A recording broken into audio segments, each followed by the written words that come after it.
Welcome to Whisperwood Stories. Today, we read 2 stories from r/nosleep. Let's begin.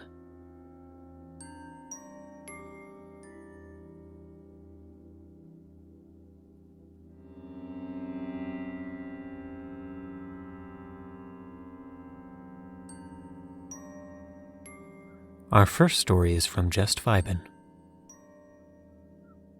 Shifted Screams. My grandmother died just recently. I was helping my grandfather clean out the attic, as most of it was my grandmother's stuff. While searching through the attic, I found a diary. I asked my grandfather if I could keep it as a memory of my grandmother, as I was very interested in the content inside. I read it, and let's just say that now I see her in a new light. Allow me to share the content with you. Saturday, August 16th, 1941. I bought a diary, great for writing thoughts. I have quite a few thoughts to write down. I'll start tomorrow. It's late now, and my husband's calling. Sunday, August 17th, 1941. In Ukraine, there is a city called Odessa. In Odessa, there is a house. Within that house lives 2 people, my husband and I. We are a happy couple. Interesting. So she was still in Ukraine in the 40s? I can't remember what year she moved to the States. I thought that she had already moved by this time. Whatever, I'll ask about that later. In the mornings, I make him breakfast. In the evenings, I make him dinner. He doesn't talk very much, although sometimes you'll hear him say things like, "You're sick." Sometimes he screams. It has been reported many times, and that is the reason why the neighbors avoid me. I love my husband, which is why I make sure to take the best care of him.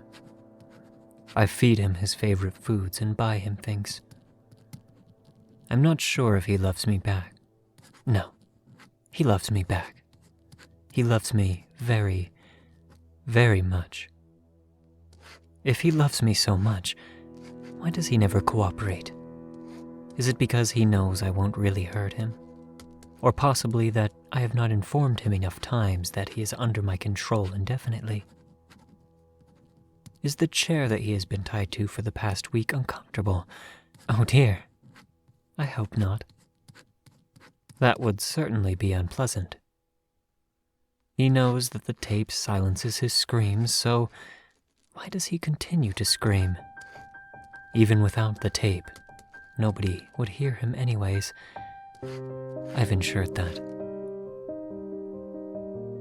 What am I reading? I thought to myself. Is this really my loving, caring grandmother? I contemplated bringing it up to my grandfather, but decided to continue reading. Was my grandmother really torturing some man? Does he not realize the things he's done? I'm the sick one. It wasn't long ago that I was the one screaming for help when I didn't make dinner in time, or purchase something in time. Oh, Alter, dear, you know how much I believe in the golden rule. Is Alter the name of the man, her husband? What did he do to her? Monday, August 18th, 1941. He's starting to really irritate me now, screaming left and right. I'm trying to concentrate on my cooking. I make him healthy meals, and this is how he repays me. I'm being very merciful, you know. I'm not hitting you with your baseball bat, am I? No, that would be shameful. He gestured for me to take off his tape earlier, so I ripped it off. He flinched, but hey, I did what I was told. My boss is probably wondering where I am, he said. Good for him. Let him know that you won't be coming back to work anytime soon. Oh wait, you can't. I laughed at his pathetic little face, pleading for mercy. Something he'd never beg for, especially not to a woman. I continued to cook for him. He watched me with his beady little eyes, both full of hate. I know you're staring at me, I told him, and he looked away. I'm getting really fed up with him now, although he deserves it. Christ, what did this man do to deserve all of this? My grandmother is a forgiving woman, but she believes in karma. Disrupting the path of karma will lead to consequences. Only inflict karma upon others when it is entirely necessary. Wow, this man must have done something awful.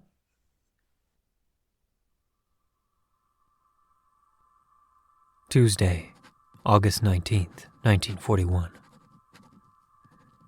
I'm so fed up with this man. The things I do for him and not a single thank you. He knows what he's done. He knows that I'm being merciful.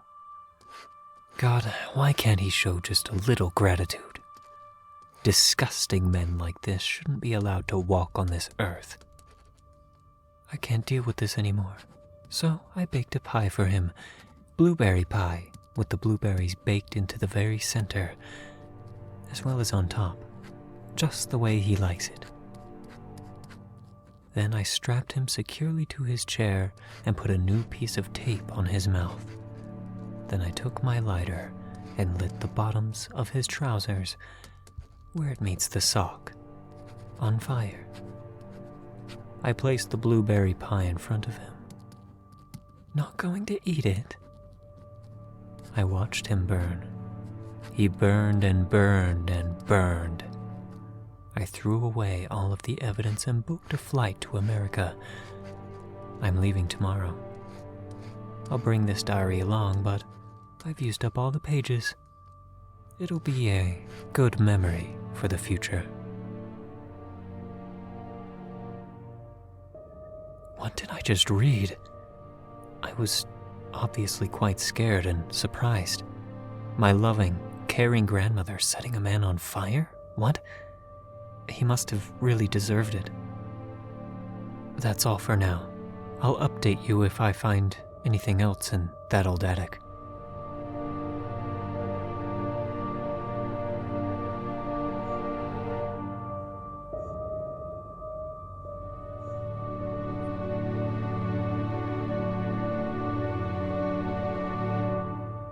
Our last story is from The Guy with Red Eyes. A call from someone that got spirited away. This is a complete transcript of a call I had once as a 911 dispatcher.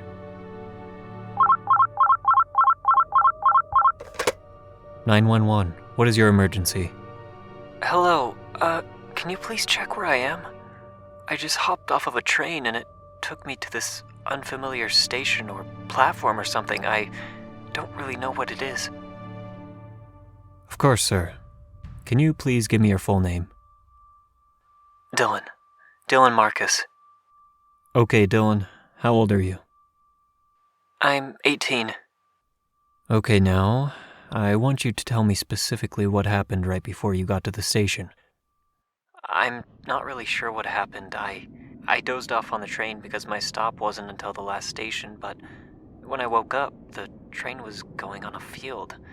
I don't know if I'm dreaming or something or high, but for what I know, trains aren't supposed to be going through open fields.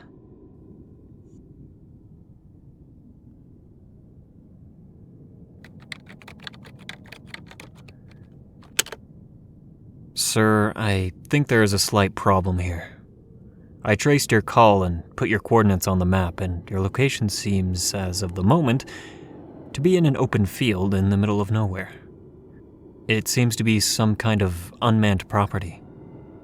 I don't see why I'm here. I mean, you're right about this station being on an open field in the middle of nowhere, but I don't think this is unmanned property. This definitely has someone taking care of it.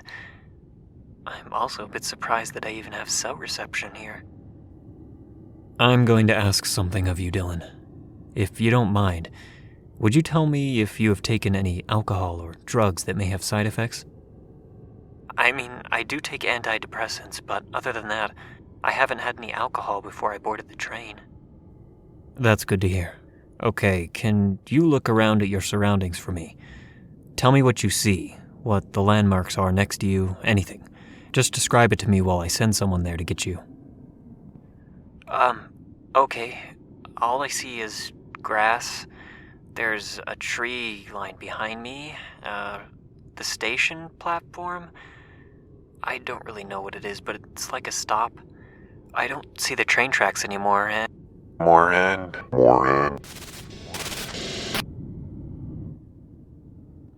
Dylan? Dylan, you're cutting off. Dylan? Dylan, are you still with me?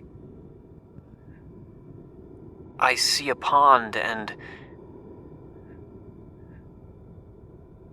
Dylan, what else do you see, aside from the pond? Where did this city come from? I'm sorry, I think I heard that wrong. There's a city? Yeah, like... a city just came out of nowhere. I think there was a fog earlier that covered it, but... there's like a whole city right in front of me. Dylan, are you sure about what you're seeing? Yeah, I'm 100% sure. I'm wide awake right now. I'm sober. I just can't see why, though. I thought that this was just an open field, but right now, there's a huge city right in front of me. Dylan, I want you to stay with me. What does the city look like? It has high skyscrapers, floating stuff that I don't know about. It has blinding lights that... it's beautiful. Dylan, need you to stay with me here, okay? Help is on their way, just stay where you are. We already located where you are and it's not near a city. Dylan, can you get out of there? Dylan, listen to me. Whatever you do, do not go anywhere near that place. Help is on the way, just stay where you are. Dylan? Answer me.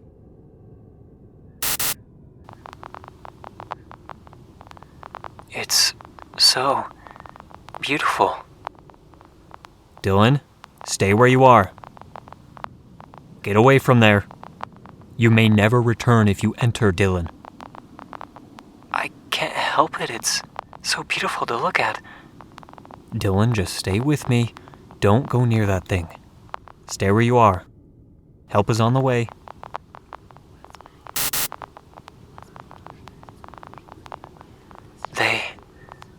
They're calling to me. Dylan, listen to me. No matter what happens, just stay where you are. You need to trust me on this. Dylan. Dylan, are you there? Dylan.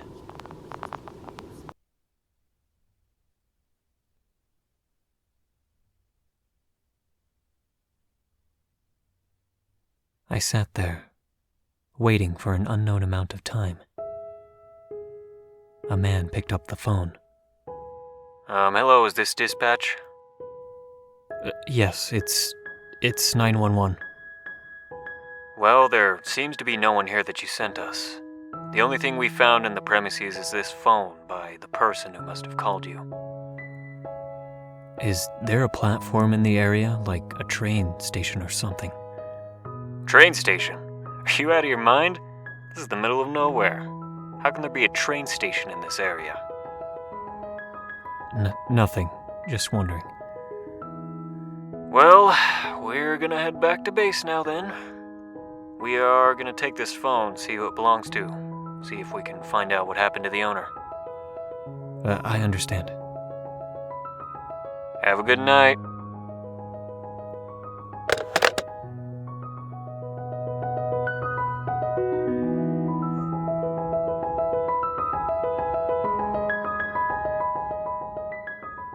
Thank you for listening to Whisperwood Stories. If you enjoyed, don't forget to comment, like, and subscribe down below.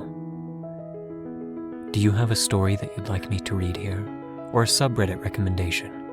Consider commenting or sending it to whisperwoodsubmissions@gmail.com. Thank you again for listening, and be sure to check out the original Reddit posts. Don't let the shadows get too close.